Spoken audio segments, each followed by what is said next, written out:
Now let me get to the calls before I get on out of here for the day. Appreciate the love and support as always, y'all. Thank y'all so much. I'm enjoying doing this show today. Let's get right to the calls right here at 888-SAS-5303. That's 888-727-5303. Let's go to Hassan in New York. You're live with Stephen A. What's up, Hassan? How are you? Hassan, are you there? Stephen A. Smith, what's up, man? What's up? Talk to me. How are you? Good, good. Listen, man, when is Luka and Jokic, when are they going to just team up, man?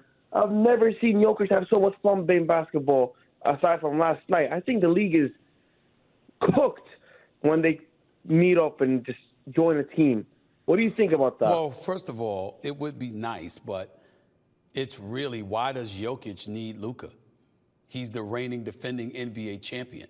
When he and Jamal Murray are in the lineup together this year, they were 28-11. When they're not in the lineup together, they're an 8-8 team, a 500 team. They're the reigning, defending NBA champions. When they were struggling years ago, that was when Jamal Murray had his injury and he was compromised for 2 full seasons. And as a result, Denver was compromised as well, because without him, Jokic just ain't the same. When I look at Jamal Murray and I look at Jokic, I say to myself, they are spectacular. They're special together. Jokic with Luka would be phenomenal in certain respects, but remember, Luka needs the ball, and Luka holds on to the ball a bit much. With Murray, Murray passes it or he shoots it, and his decisions are relatively quick. That's not Luka's game. So I would say to you, be careful what you wish for, because when you look at Denver, they're already winning without Luka, okay? Denver doesn't need Denver doesn't need Luka, and Jokic doesn't need Luka. Luka needs them. But sometimes it just looks like Jokic isn't having fun out there. Oh, stop it. That's it.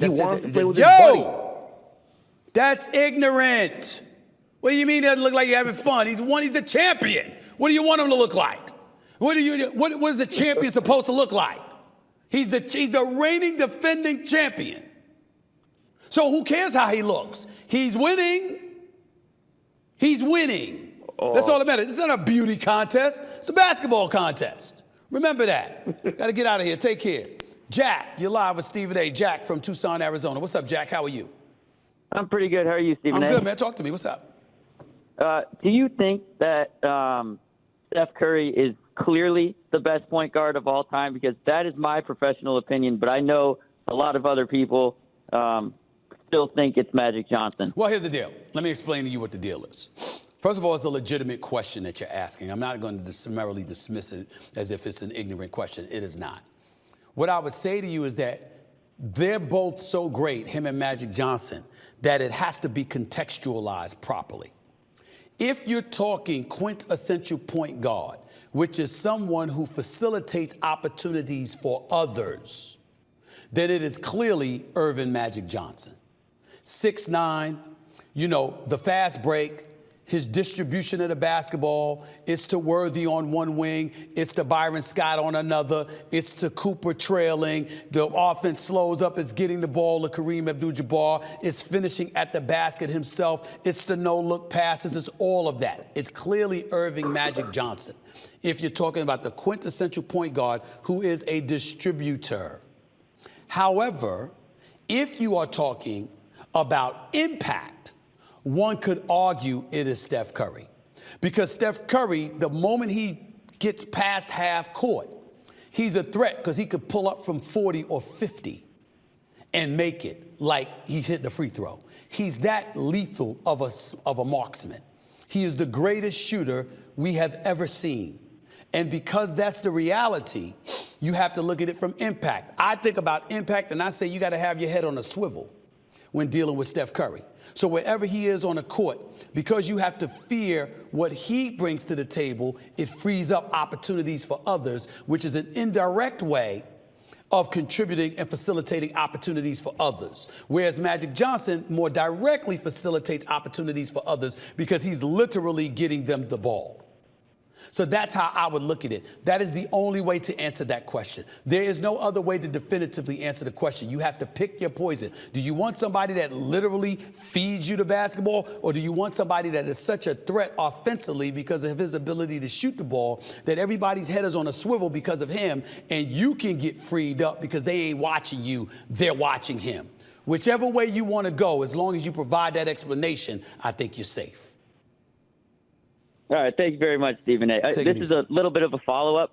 Do you think Steph Curry has been the best player far and away in the NBA since 2015? No, he hasn't. I think there have been times when Giannis Antetokounmpo, when Kevin Durant and LeBron James have given him a run for his money. And, by the way, a healthy Kawhi Leonard, by the way. But that's rare. Appreciate the call. Tyler in San Diego, you're live with Stephen A. You're the last caller. What's up? What's going on, Stephen A? First of all, you're a rock star and a real journalist that I really respect. And, some of these journalists who I won't name, they don't really respect the LA Clippers as the best team in basketball. Mm-hmm. But they're also coming out here saying that, these all-star players need $1 million to play in the all-star game. So it's not really like a glorified layup line. My thing is, when you look at that 2020 game, you see its competitiveness, you see the Elam ending. And then you see last night, I just think the game needs to be changed. The court's too slippery, the broadcasters don't care about the game, and the format is just a little bit off. I wanted to ask you, what do you think needs to change about the game and about the All-Star game in general future? I think that ultimately it comes down to a player's willingness to care. I don't think there's anything wrong with the rules of the game, the way the game is called or whatever. I just think that the players are getting paid so much money.